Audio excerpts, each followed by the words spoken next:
Aujourd'hui, nous avons un Small Model Glider Competition. C'est le final de la compétition aujourd'hui, qu'on avait lancé en janvier 2016. Chaque équipe est constituée de 4 élèves et un professeur. Nous avons 140 équipes d'environ 90 à 100 écoles. Ils ont suivi un atelier de travail pour savoir comment construire le planeur, comme on appelle ça en anglais, le glider, en français le planeur. Ils ont appris beaucoup de choses en design, côté artistique, le côté sciences et technologie. Il y avait beaucoup d'équipes, on a fait un préliminaire pour qu'ils puissent s'adapter aux critères qu'on a mis sur place. Par exemple, poids, dimension, centre de gravité, aérodynamisme, etc.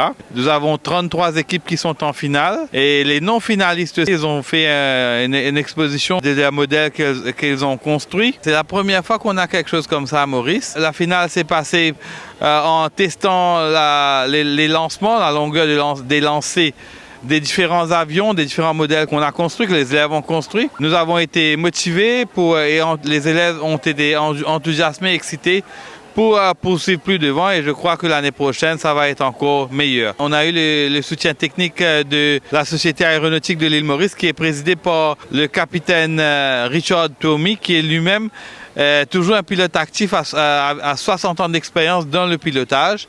Et il est un Anglais qui construit des modèles réduits depuis 1945. On avait des critères très spécifiques. Par exemple, les matériaux à servir pour la construction, le poids total ne doit pas dépasser les 140 grammes. Ça peut être en bois ou bien en polystyrène où il y a le balsa, etc. Deuxième, il y a des modèles des formes à respecter pour l'aérodynamisme parce que sinon ça va être seulement un modèle réduit pour display, mais on ne pourra pas, disons, faire voler. Donc l'objectif est de faire voler l'objet. Et là, on apprend beaucoup des trucs de pilotage. Par exemple, le centre de gravité joue un rôle très important. L'aérodynamisme veut dire la forme de l'avion pour aller en parallèle avec le vent et contre le vent, tout ça. Ça fait 16 ans. 16 ans que je pratique. J'ai commencé à l'âge de 3 ans. Et avec l'expérience, tout ça, on doit apprendre, commencer par des petits avions et puis doucement passer au gros. Il y a même des avions qui font environ 400 km/h à réacteur. Et il faut apprendre. Je fais modéliste et drone aussi pour des côtés cinématographiques. Normalement, il faut pratiquer le maximum possible, presque tous les jours, 1 heure de temps par jour ou 2-3 heures de temps. Et ça dépend de la personne aussi, parce qu'il y a des habitués qui peuvent pratiquer 1 heure de temps et ils sont prêts. Et il y a d'autres qui doivent pratiquer plus aussi par semaine ou par jour, ça dépend. On peut voir qu'est-ce qu'on filme avec les caméras. Ou sinon, avec les drones racing, vous avez des lunettes que vous pouvez voir en immersion. Avec les caméras cinématographiques, c'est primordial d'avoir l'écran pour faire le cadrage et tout. Et sinon, normalement, on doit voir le drone quand on est en train de voler. Normalement, il faut être à 2. Il y a un qui fait juste le cadrage avec le caméra et l'autre juste pour piloter. On a présenté des drones pour la cinématographique. Sinon, on peut utiliser ça dans le domaine des secours. Ou bien ça dépend de quelle façon vous allez utiliser. Mais ce sont des drones pro, bien calibrés pour faire du travail. Ce n'est pas pour les loisirs. De mon enfance, je suis vraiment attiré par des avions, des hélicos. Et finalement, quand on a notre première voiture téléguidée, c'est vraiment extraordinaire. Et ça a commencé là avec une petite voiture, et ensuite un petit avion, et puis ça devient des gros avions. De tout modèle. Mais maintenant, c'est devenu un petit peu mon deuxième profession. Du moment, il faut l'espace, c'est avion, il faut l'espace, il faut une place bien dégagée. Et ensuite, il faut savoir les trucs, parce que c'est un modèle, ça vole pareil comme le vrai grandeur nature.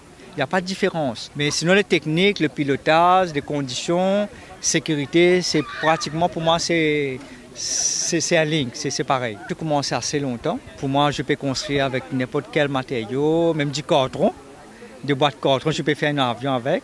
Ça dépend de votre concept. Moi, au début, je fais petits cartons parce qu'il n'y avait pas les Depron, les EPO, les trucs comme ça à Maurice quand je commençais. Mais maintenant, on trouve toutes sortes de trucs parce que moi-même, je possède un magasin qui a tout ce qu'il vous faut pour assembler n'importe quoi en modélisme. Vous voyez, ce sont vraiment des novices, mais qui aujourd'hui, on a pu témoigner que les avions volaient. Alors ça commence par là parce que moi-même j'ai commencé comme ça, avec des petits pages, des petits cahiers, on a fait des petits trucs volés. Maintenant c'est devenu des trucs comme vous voyez là aujourd'hui. C'est à l'âge de 13 ans, ça veut dire un bon bout de temps. Tout ce qui vole m'attire, c'est à ce niveau-là. Et les modèles réduits, c'est une façon pas trop onéreuse, du moment que ce n'est pas des trop gros modèles, pour pouvoir se faire plaisir et expérimenter tout ce qui vole. C'est très long, il y a d'abord l'étude de ce qu'on veut faire, ensuite de ça, faire le plan si on ne le trouve pas, après travailler les matériaux. C'est quelque chose qui prend beaucoup de temps et il faut prendre son temps en patience et y aller par étapes. Soit on peut prendre une maquette qui existe déjà, un plan qui existe déjà, ou bien alors on peut créer totalement notre engin. Ça veut dire le faire avec nos propres lignes, nos propres valeurs, nos propres sens de l'esthétique. C'est ça qui est très enrichissant, c'est qu'on peut sortir des sentiers battus et faire quelque chose de totalement innovant et de totalement nouveau. Il fait 2,20 m de long, 1,80 m d'envergure et il pèse une quinzaine de kilos. C'est du gros pour ici, mais du côté de l'Europe, quand je fais les meetings, je côtoie beaucoup d'avions 2 à 3 fois plus gros que ça. Et voilà, aujourd'hui j'ai eu un problème avec les freins de l'avion. Quand j'ai voulu freiner, il n'y avait plus de réponse. Et voilà. Dans les modèles réduits, on casse 2-3 avions par année. Quand on pratique souvent, on casse quand même 2-3. Au début, par erreur de pilotage, puis quand on sait bien piloter, après c'est le matériel, c'est des problèmes techniques qui font que l'avion s'écrase. C'est un processus qui est très long.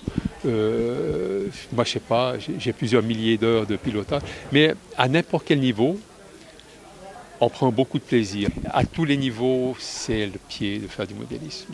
J'étais très content de voir qu'il y avait beaucoup de filles qui ont participé à cette aventure et ça me fait très plaisir parce que pendant très longtemps, la science et les modèles réduits, c'était plutôt une histoire de garçons. Et c'était un petit peu dommage. Et puis là, j'étais vraiment très content de voir qu'il y avait beaucoup d'équipes de filles et qu'elles se sont bien débrouillées. Alors, c'est très encourageant.